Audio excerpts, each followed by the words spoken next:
పెద్ద మొగోడను కొన్ని పిలిచిరట.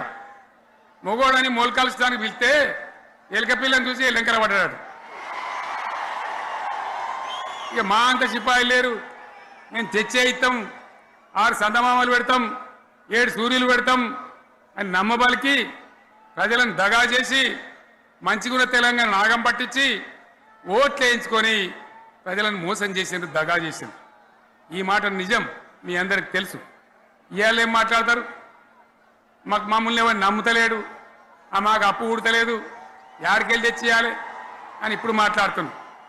అప్పుడేమో మాకు అపారమైన అనుభవం ఉంది, మేము చేస్తామన్నారు. ఒక్క మాట చెప్తున్నా మిత్రులారా, ఇక్కడ నోళ్ళం మనమే కాదు, నా ప్రసంగం టీవీలలో వినేటువంటి కోటాను కోట్ల మందికి నేను మనవి చేస్తా ఉన్నా. ఇంత మోసం ఉంటుందా? ఇంత దగా ఉంటుందా? ఓట్లయితారా అని అవతల పడదామని ముచ్చట్నా? ఎంతవరకు ఇది కరెక్టు? తెలంగాణ ఎంత మంచిగా పోయేది, ఇప్పుడు బొందలు పడగొట్టినరా? ఎంత ఘోరమైనటువంటి ఫలితం మనం చూస్తున్నాం. ఇవాళ ఏం జరుగుతూ ఉంది? మళ్ళీ అన్ని మోపైనాయి. ఇక దుకాణం పెడతామన్నారు, లొల్లు పెట్టిండ్రు, బొబ్బ పెట్టిండ్రు. ఇక ఓట్లయినాక ఎత్తాడు, తవ్వడు, మోయాడు. బాయి పడతాం జోరుగా చెప్తే 6 నెలల ఏమయ్యారంటే ఇక ఆయనతో రేపు అవుతుంది, ఎల్లుండి అవుతుంది, సంక్రాంతికి అవుతుంది, దీపావళికి అవుతుంది, మార్చి 31కి అవుతుంది. మార్చి 31 లేదు, మన్ను లేదు, ఏది కూడా చేసింది లేదు. మొత్తం ఆర్థిక పరిస్థితిని దెబ్బతీసింది. తెలివి తక్కువ పనితోని, అవివేకం వల్ల, అజ్ఞానం వల్ల పరిపాలన చెయ్యరాక సర్వనాశనం చేసింది.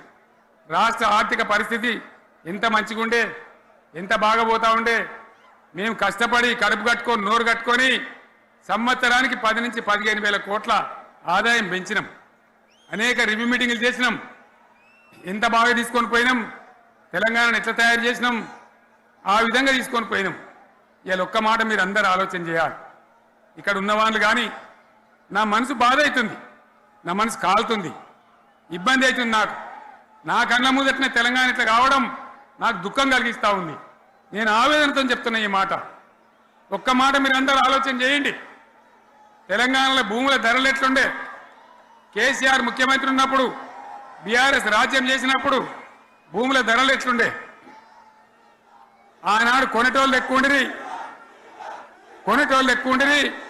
అమ్మేటోళ్ళు తక్కువ ఉండిరి. ఇవాళ ఆపతికి అమ్ముకుందామంటే భూములు కొనేటోడున్నాడా?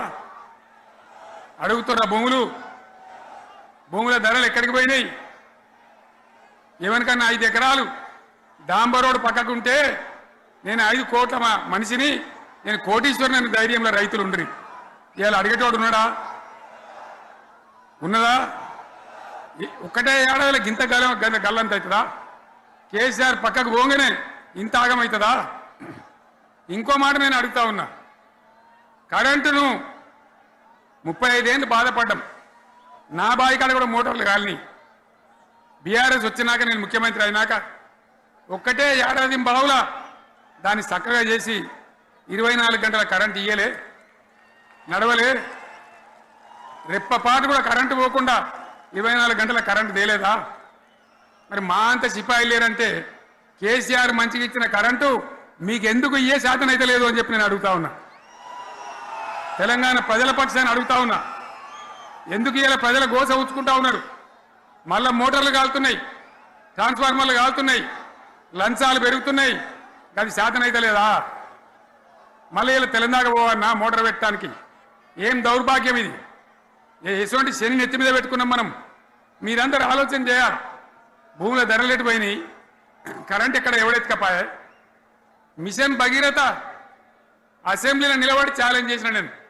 5 ఏళ్ల లోపల ప్రతి ఇంట్లో నల్లా పెట్టి నీళ్ళేయకపోతే మళ్ళా ఎలక్షన్ల పార్టీ మేము నిలవడం, ఓట్లు అడగము అని చెప్పిన నేను. ఎవరు చెప్పాలి? దమ్మున్నోడే చెప్పాలి. చేసి చూపించినాం, నడిపించినాం, ప్రతి ఇంట్లో నల్లా పెట్టినాం. కృష్ణా గోదావరి నీళ్లు తెచ్చి ప్రతి ఇంటి ముందర దుంకిచ్చినాం. అది మీరందరూ దానికి సాక్ష్యం.